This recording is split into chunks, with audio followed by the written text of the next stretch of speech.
पढ़ने जा रहे हैं 7 मार्च का करंट अफेयर। ठीक है, 7 मार्च के करंट अफेयर में जो है इसमें देखिए कि जन औषधि दिवस जो है, जन औषधि दिवस 7 मार्च को है। ये क्वेश्चन अपने आप में एक अच्छा क्वेश्चन माना जा सकता है। 7 मार्च जन औषधि दिवस, 6th ये एडिशन चल रहा है। एडिशन भी इम्पोर्टेंट है। जन औषधि दिवस में जैसे कि औषधि आप जानते हैं, है ना, तो उसी से रिलेशन है, उसका अवेयरनेस, उसकी हर चीज़ जो है वो। आगे बढ़ते हैं। फिर है खेलो इंडिया पैरा गेम। ये क्वेश्चन बहुत इंपॉर्टेंट है। ठीक है, खेलो इंडिया पैरा गेम जो हैं वो उसमें मतलब ये कब हुए थे, अब कब होंगे और कौन से प्लेयर ने क्या क्या जीता। ठीक है,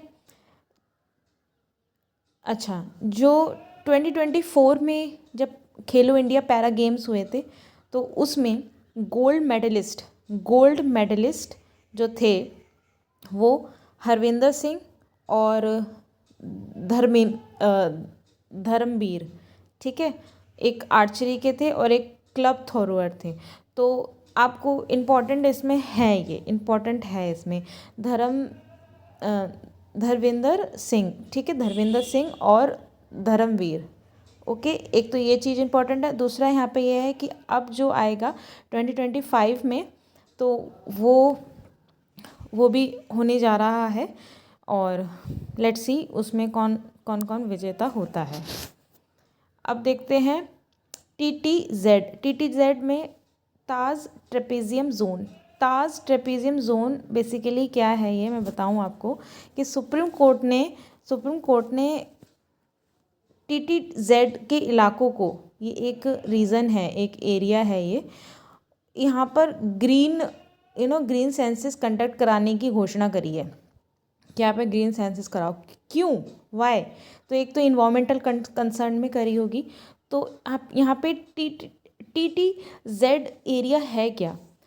ताज ट्रेपेजियम जोन का मतलब ये है कि जो ताजमहल का इलाका है, वो जो एरिया है, ठीक है, और यूपी का, तो जहाँ पर आप देख सकते हैं कि ताजमहल, आगरा फोर्ट और फतेहपुर सिकरी, ये जो रीज़न है पूरा, ठीक है, ये जो पूरा रीज़न है ये एयर पॉल्यूशन से युक्त एक जगह है। तो इस चीज़ को मुक्त कराने के लिए इसको सुप्रीम कोर्ट ने ऐसा बोला है। आगे बढ़ते हैं। फिर है कि साहित्य अकेडमी जो है वो होने जा रहा है दिल्ली में, और यहाँ पर ऑब्वियसली यूनियन मिनिस्टर जो कल्चर है फॉर कल्चर है, तो वो उसकी घोषणा उन्होंने करी है एंड दैट्स इट। ठीक है, यहाँ पे चीफ गेस्ट जो रहेंगे महेश ददानी रहेंगे। ऐसा कोई क्वेश्चन इम्पॉर्टेंट है ही नहीं, तो ये हम करेंगे भी नहीं। आगे बढ़ते हैं। हाँ, साहित्य अकेडमी ये होने जा रहा है, तो इसके कौन कौन से अवार्ड विजेता कौन होंगे वो क्वेश्चन आएगा तो हम देखेंगे। ठीक है, आगे बढ़ते हैं। अब यहाँ पे centre for trade and investment law, तो सेंटर जो है ना, तो वो कहाँ है? यूनिवर्सिटी जो लॉ है वो हैदराबाद में है। ठीक है, वहाँ पे मतलब ये चीज़ें होने जा रही हैं। क्वेश्चन इतना इम्पोर्टेंट नहीं है। ठीक है, centre for international trade and investment law,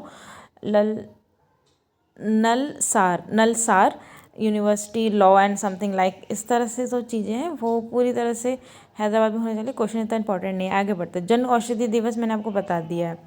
new credit assessment model, ये भी ज़्यादा क्वेश्चन इंपॉर्टेंट है नहीं। जैसे कि MSMEs होते हैं, उनको असेसमेंट मॉडल के लिए, मतलब जो वो लोग कुछ भी जो चीज़ें बना रहे हैं, है ना, तो उसका असेसमेंट भी तो होना चाहिए ना, तो वो कैसे कर रहे हैं, क्या कर रहे हैं, तो वो चीज़ें हैं। क्वेश्चन ये बहुत इंपॉर्टेंट है। अब जो मैं बताने जा रही हूँ, PM मोदी को honorary order of freedom of Barbados एक जगह है जहाँ की प्रेसिडेंट ने डैमेसंद्रा मसन ने दैमे संतराम मसन नहीं, ये क्वेश्चन ये इंपॉर्टेंट नहीं है कि प्रेसिडेंट कौन है। क्वेश्चन ये इंपॉर्टेंट हो जाता है कि honorary order of freedom of Barbados हाल ही फिलहाल में किसको मिला। ठीक है, तो बहुत से ऑप्शन आएंगे जिसमें आपको टिक लगाना है पीएम मोदी।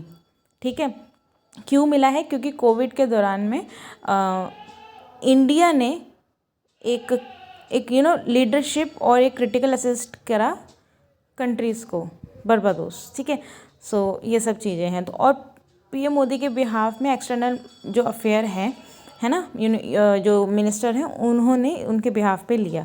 तो ये इंपॉर्टेंट नहीं है, इंपॉर्टेंट बस ये है कि पीएम मोदी को मिला। आगे बढ़ते हैं। फिर है 5th एडिशन ऑफ लिलमैन दिवस। इसमें ज़्यादा इतना इंपॉर्टेंट नहीं है। लिलमैन दिवस का मतलब ये है कि जो एक 5th एडिशन, इसका मतलब ये है कि जैसे कि टाटा पावर जो है ना, और Delhi distribution limited, Tata motor, DDL, तो वो अपना एक दिवस बना रही है ना, तो 5th एडिशन दिवस है। इससे ज़्यादा क्वेश्चन इंपॉर्टेंट नहीं है। आगे बढ़ते हैं। फिर है इंडिया AI मिशन। ठीक है, इंडिया AI मिशन एनिवर्सरी। ठीक है, तो it's not like that important जो हमको इसमें कुछ और करना पड़े। हाँ, कुछ पोर्टल आते हैं तो बात भी है, लेकिन ऐसा कुछ नहीं है। ये होलसम कोई AI मिशन है जिसमें कि उन्होंने वो उनकी एनिवर्सरी हुई है, दैट्स इट। इससे ज़्यादा नहीं है इम्पोर्टेंट। यस, ये बहुत इम्पोर्टेंट है।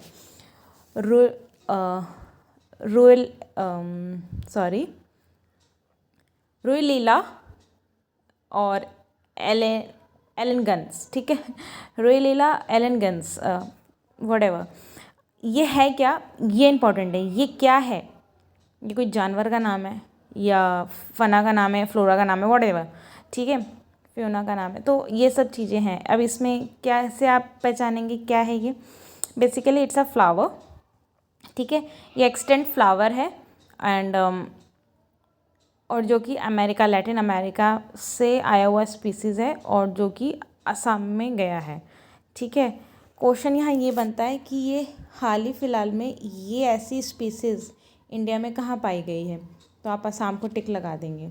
ठीक है, ओके। और इससे ज़्यादा और कुछ नहीं है इसमें। हाँ, common names, it's not like that important. ठीक है, हाँ, और ये भी है कि ये है क्या? ये फ्लावर है, फ्लोरा है। ठीक है, ये मतलब कौन सी स्पीसीज है? तो ये फ्लोरा है। ठीक है, स्टैचू ऑफ लॉर्ड धनवंतरी। ठीक है, ये क्वेश्चन इंपॉर्टेंट है। कोई लॉर्ड है धनवंतरी। ठीक है, तो उनका स्टैचू जो है वो रिवील हुआ है, तो दैट्स इट। ठीक है, and okay, so this is all about from my side. आप धनवंतरी जो लॉर्ड हैं इनकी आप एक बार गूगल आप करके देखिए, और ये कहाँ इसका पूरा स्टैचू कहाँ स्थापित हुआ है ये भी आप गूगल करके देखिए। ठीक है, ये आपका होमवर्क है। Thank you so much. Okay,